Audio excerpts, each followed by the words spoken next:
තෙරුවන් සරණයි. අද මාර්තු මාසේ 26 වෙනිදා අඟහරුවාදා දවස.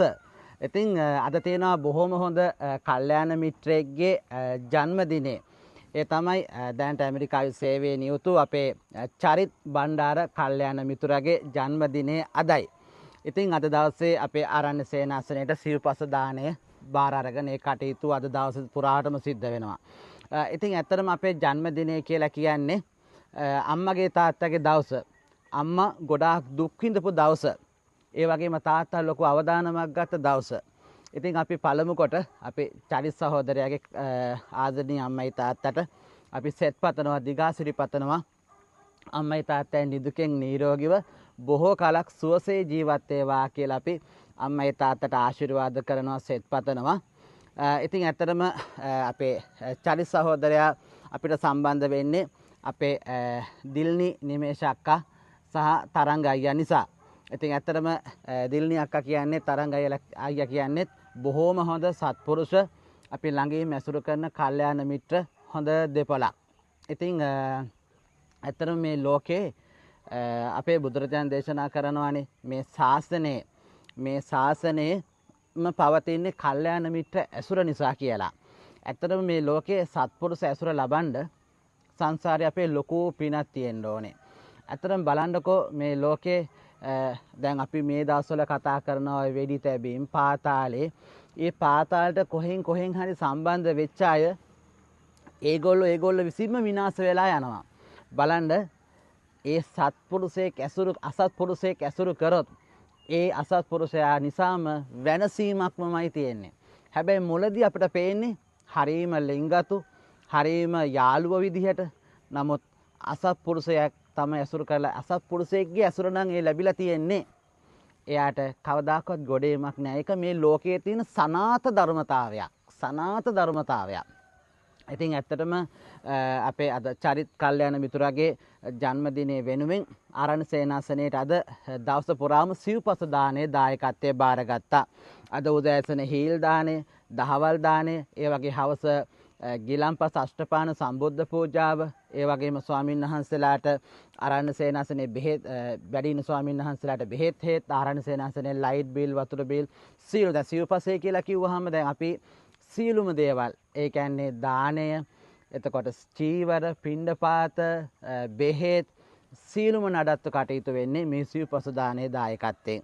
ඉතින් අද ජන්මදිනේ අරමුණු කරලා පිනට ලැබිච්ච මනුස්ස ජීවිතේ අපිට මේ දුර්ලභ බුද්ධ ශාසනයක් ලැබිලා තියෙන කාලේ මනුස්සපත ලැබිලා තියෙනවා. මනුස්සපත ලැබිලත් කාරණා 8කින් බේරිලා මේ තියෙන්නේ. ඒක ගොඩක් අයට ඒක තේරෙන හොඳ ඥානයක් තියෙන්න ඕනේ. කාරණා 8කින් බේරිලා තියෙන්නේ. බාණ්ඩක හොඳ මනුස්සපතක් ලැබලා අංග විකල මන්ද බුද්ධික නැතුව හොඳට අංග ලක්ෂණ පිළිහිටලා අපිට අද හොඳ මනුස්සපතක් ලැබිලා තියෙන්නේ. සංසාරේ අපි පින් කරලා තිබ්බ නිසා, සිල් රැකලා තිබ්බ නිසා. ඉතින් අද දවසේ තමන් පිනට ලැබිච්ච මනුස්ස ජීවිතේ අද දවස පුරාම ධර්මානුකූල දවසක් පින්කම් කරගන්න අද ජීවිතේ අද දවසම ඒ වෙනුවෙන් අද ඒ දවස කැප කරලා තියෙනවා. ඉතින් මේ බුදුරජාණන් දේශනා කරනවා මේ ලෝකේ පුජ්‍යලියෝ දෙන්නෙක් ඉන්නවා කියනවා. කාරණා දෙකක් නිසා පසුතැවෙනවලු. බලන්න අපේ බුදුරජාණන් වහන්සේ විවිධ පුජ්‍යලියෝ ගැන කැටගරි කරලා වෙන් කරලා තියෙනවා. මේ දේ නිසා මේ විදිහට විදවීම් කියන. ඒතර බුදුරජාණන් දේශනා කරන කාරණා දෙකක් නිසා පුජ්‍යලෙක් ලෝකේ පසුතැවෙනවලු. අපි බලමු මොකද්ද මේ කාරණා දෙක. පළවෙනි එක බුදුරජාණන් දේශනා කරනවා දැන් අපිට ඇඟට හොඳට හයිය තියෙන කාලේ අපිට දැන් තරුණ මදේ, යෞවන මදේ, යොබ්බන මද කියලා අපිට මේ තියෙන මදේ. එතකොට අපි තරුණ කාලේ අපි ගොඩාක් පව් කරගෙන ඇතැම් වෙලාවට පාප මිත්‍ර ඇසුර හම්බෙලා ඇතැම් වෙලාවට මම සමහරක් අයගෙන් අහලා තියෙනවා ස්වාමීන් වහන්සේ මේ ඇත්තටම මේ අපිට ලොකු ගැම්මක් එනවා කියලා කිව්වා. ඒ කියන්නේ එයා දැන් හිරගෙදරදී මම බලන්න ගිය කෙනෙක් අනුරාධපුරයේදී. ඉතින් එයාගේ මට පැය භාගයක් විතර අපේ ජේලර් මහත්තයෙක් නිසා මට කතා කරන්න හම්බුණා ඇත්ත එක පැය භාගයක්. එයාගේ ජීවිත කතාව කිව්වා. එයා පව් කරපු විදිහ, එයාත් එක්ක ඒ දවස්වල හිටපු සේනාව, එයාත් ඔය කොරියාවේ රටක හිටපු ඉඳලා ආපු කෙනෙක්. ඉතින් අද මේ පව් කරපු යාළුව කවුරුත්ම නැහැ. එයත් එක්ක එයාට සල්ලි තිනකොට එයත් එක්ක එයා පිරිවරාගෙන ඔයාගේ ඕනෙම දෙයකට ප්‍රශ්නයකට ඉන්නවා කියපු එයා කවුරුත් නැහැ දැන් එයාද විඳවනවා. එතකොට මේ දැන් අපි තරුණ කාලේ අපි ගොඩක් පව් කරගන්නවා. එතකොට පව් කරගෙන ඉවරලා අපි කවදා හරි වයසට යනවානේ. වයසට ගිහිල්ලා අපි වයසට යන්න ඕනේ එක්තැන් වෙනවා. දැන් අර හිරගෙදර කෙනා විඳවන කෙනා වයසට ගිහිල්ලා නෙවෙයිනේ. දැන් එයා එක්තැන් වෙලානේ කියන්නේ තනි වෙලානේ ඉන්නේ. එයා පසුතැවෙනවලු මෙන්න මේ කාරණාව නිසා. අනේ මං අතින් පව් කෙරුණා කියලා පසුතැවෙනවලු. දැන් අපිට මෙන්න මෙතන තියෙන එකක් අපිත් එක්ක පිරිස බලය වට වෙලා ඉන්නකොට ඒක අපිට ඉච්චර තේරෙන්නේ නැහැ. නමුත් අපිට දවසක් එනවා මේ හෘද සාක්ෂිය චෝදනා කරන දවසක් එනවා. අපේ මේ හෘද සාක්ෂිය චෝදනා කරනවා ඔබටම අපිටම චෝදනා කරනවා. එයා පසුතැවෙනවා කියනවා අනේ මං අතින් පව් කෙරුණා. මං අතින් පව් කෙරුණා කියලා පසුතැවෙනවා කියනවා. දෙවෙනියට බුදුරජාණන් දේශනා කරනවා මෙයා පසුතැවෙනවලු අනේ මට පින් කරගන්න බැරි වුණා. මතකද කාරණා දෙක? කෙනෙක් ඉන්නවා කියනවා පසුතැවෙනවා කියනවා අනේ මං අතින් පව් කෙරුණා කියලා පසුතැවෙනවා කියනවා. දෙවෙනි කාරණාව මං පින් කරගත්තේ නැහැ කියලා පසුතැවෙනවා.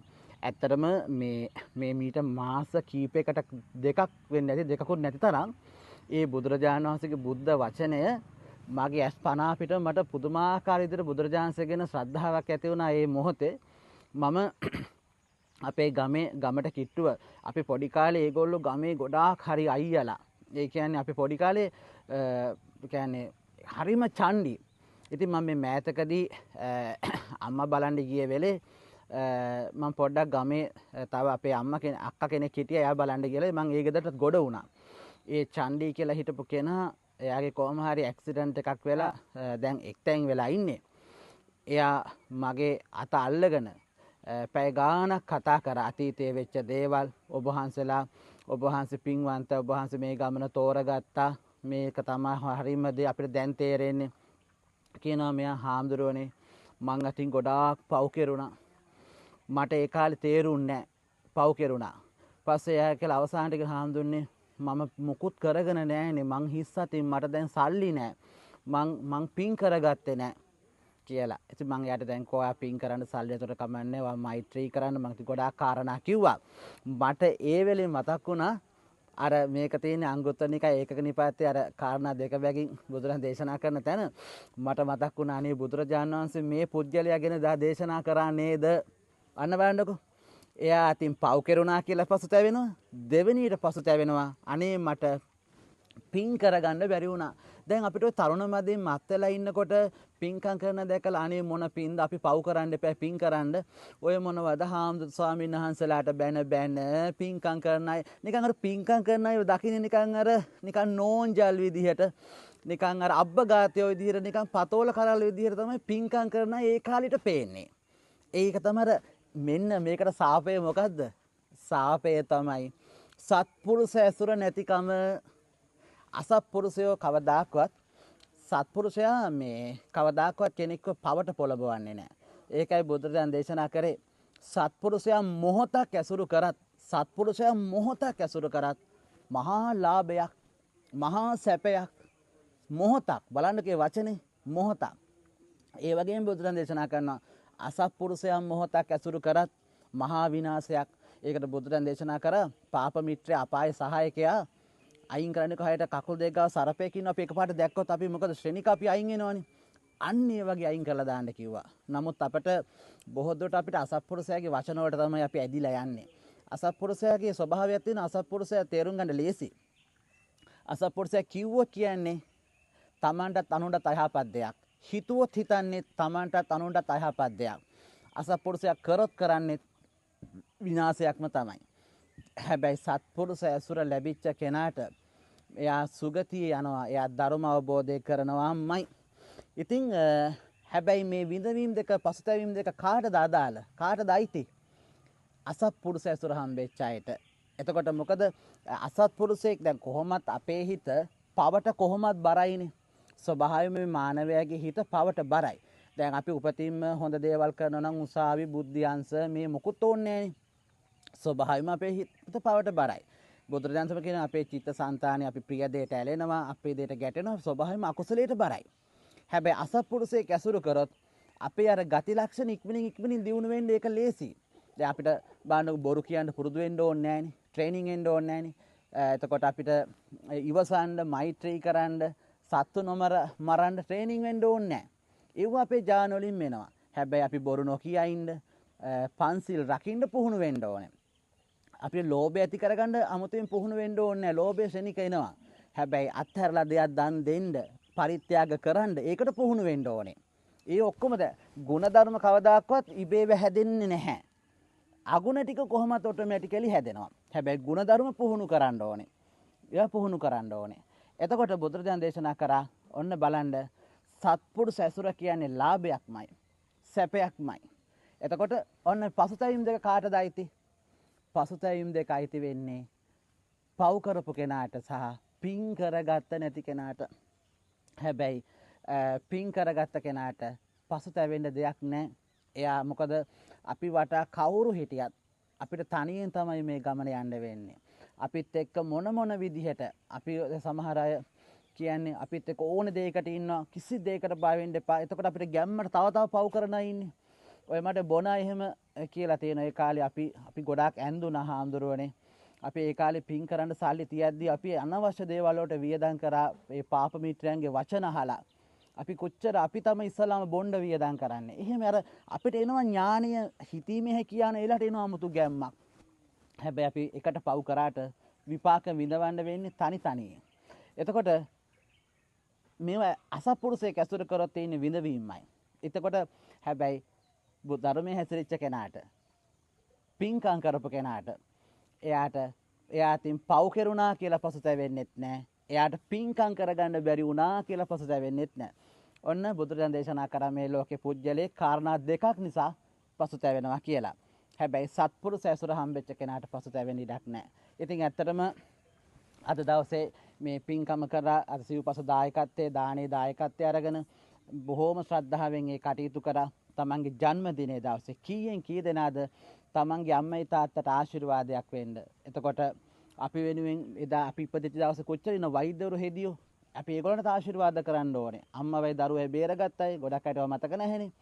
එතකොට ජන්මදිනයේ දවසේ ඔන්න පිනක් කරගත්තා. ඒකයි බුදුරන් දේශනා කරේ සත්පුරුෂයා තමයි කිව්වා පිනේ වටිනාකම දන්නේ. සත්පුරුෂයා තමයි කිව්වා පිනේ තියෙන වටිනාකම සහ මේ කර්මයේ කර්මඵලය දන්නේ.